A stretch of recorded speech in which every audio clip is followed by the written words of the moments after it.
I'm school, kuya. School ka, nanig nimi.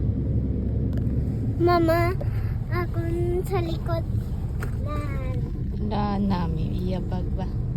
namin, di ba? Look, it's my name. Pagkatapos nga ng busy weekday, at eto at weekend na nga. Sports day nga ngayong araw dito sa papasukang school ni Yuria. Yes, grade 1 na nga next year si Yuria. Ang bilis ng panahon, may elementary na ako next year. At dahil nga magka-grade 1 na sila, pinasali sila sa sports day ng mga elementary.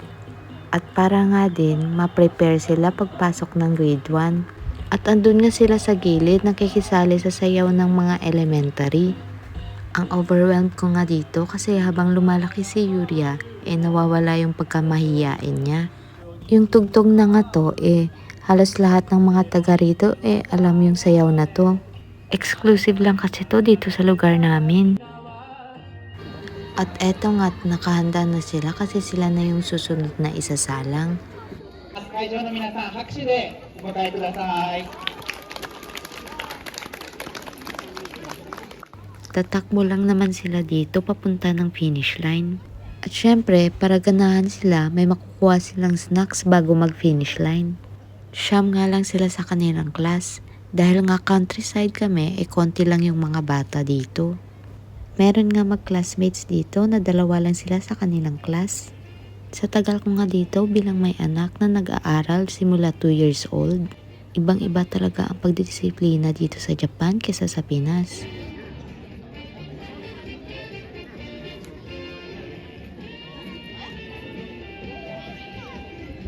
それでは朝日小学校の運動会に朝日保育所の子どもで招待していただいてありがとうございます。年長組9名で、今日はこれからおやつ拾い参加させていただきます。ではこれから子どもたちが自分の名前を発表しますので、大きい声で子どもたち。私のお名前は菊池ゆりやです。よろしくお願いします。それでは9名全員で元気に走ります。おやつを拾って白いテープをゴールしたらお家の人たち待ってます。そこまで一生懸命走ってください。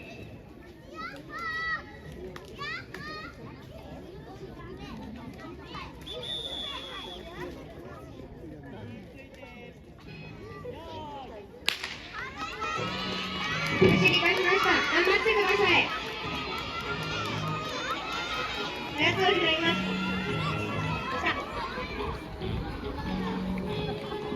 全員ゴールしました。はい、元気いっぱいゴールしました。会場の皆様、拍手お願いします。 Dito nga sa Japan, hindi pili yung mga makakasali sa mga ganitong gawain. Lahat ay tinuturo sa kanila. First time ko nga makapanood ng sports day ng school. At yung biglang pumasok sa isip ko, excited na ako sa bagong tatahakin ni Yuria sa elementary school. Naiiyak nga ako dito at naiisip ko na may experience ni Yuria ang mga ganitong activities.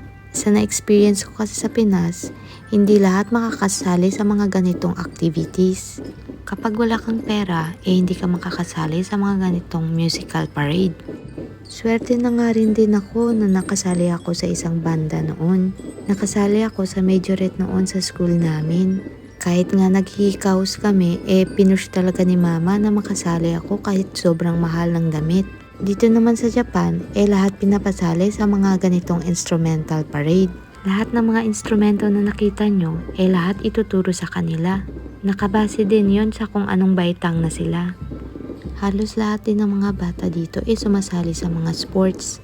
Naalala ko na naman, isa sa mga tanong ng mga Hapon anong nasalihan mong sports? Sobrang naiiyak ako pag tinatanong sa akin noon kasi wala talaga akong nasalihang sports nung bata ako. Kinabukasan nga, naisipan namin pumunta sa taniman ng lola ni Yuria. Malapit na kasing mamunga ang mga tanim na strawberry ng lola niya. おばちゃんのいちごさ出た。見て、まだ緑だけどまだ白。 Mada shiro na. 白さ食べれる？白。 Shiro wa taberenai ne. Ato oki naranai to ne. 見せて見せて。白。Honto da. だけど触ってごらんママ。取れないでね。触ってごらんママ。触ってだけ。本当だ。すごいね。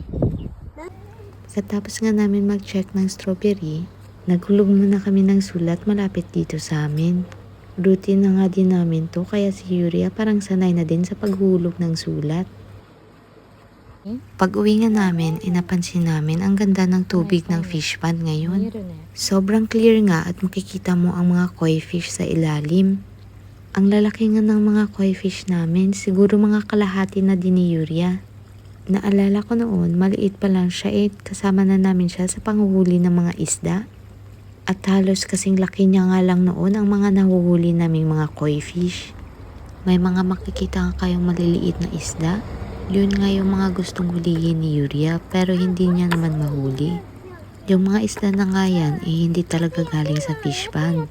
Nanggagaling yan sa kanal na dumadaloy na tubig dyan sa fish pond. Oo, ganito nga kalinis ang kanal dito sa Japan. Ang mga kanal nga dito, ito din yung ginagamit na tubig sa mga palayan. Every now and then nga, may nag-check talaga ng mga kanal dito sa Japan. Para masigurado na din na dumadaloy ang tubig. At eto nga, dahil hindi mahuli ni Yuria ang mga maliliit na isda, humingi nga siya ng tulong sa akin para hulihan ko siya ng isda. Sa tagal nga naming baba dito sa initan, isang isda lang yung nahuli ko, sobrang liit pa. Mama, haya. Toreru no kochi de. At pagkatapos nga namin sa bahay, inayos ko na tong mga importanteng papers at baka maitapon ko na naman. Dito ko nga dinidikit ang mga schedule ni Yuria sa childcare. At yung mga papers na kailangan fill upan at yung mga bayarin. At dahil nga makakalimutin ako, may notes pa din talaga ako sa calendar namin. Dahil nga working mom ako, kailangan nakaayos talaga ang schedule ko. Dito nga sa Japan, pag may anak ka, pwede kang magpaalam sa work mo para makapunta ka sa schedule ng anak mo. Kahit nga working mom ako, kailangan hands-on pa din talaga ako sa mga schedule ni Yuria sa school. Doon ko lang kasi mapaparamdam sa kanya na kahit busy ako sa work, makaka-attend ako sa mga activities niya sa school. おたつします。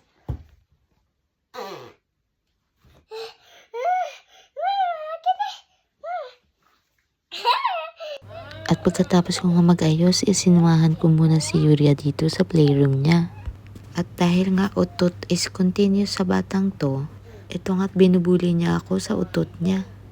Nagmana talaga to sa pinagmanahang niyang tatay.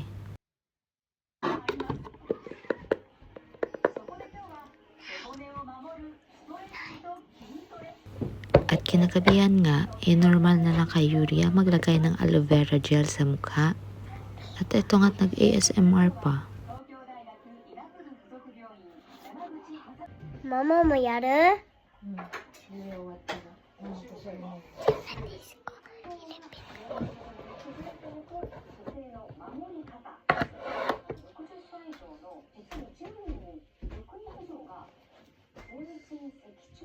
あ、イェイ。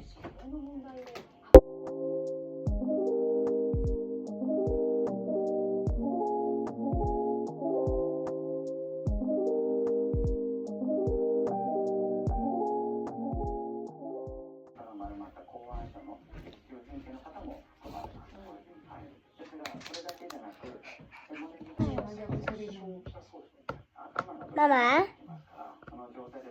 バイバイエビアン Pagbalik ko nga dito sa Japan, wala nang tigil ang ubo ko. Kaya nagdesisyon na ako na magpa-check up para mabigyan ako ng tamang gamot. Parang wala kasing epekto ang binibili kong gamot sa pharmacy. Nagiging okay nga yung pakiramdam ko ng ilang araw tapos babalik na naman ulit. At eto nga't naglagay na din ako ng aloe vera gel na madalang ko din nagawa kasi sobrang tamad talaga ako. Dito ko na nga din tatapusin ang vlog na to. Salamat sa panonood. Matane!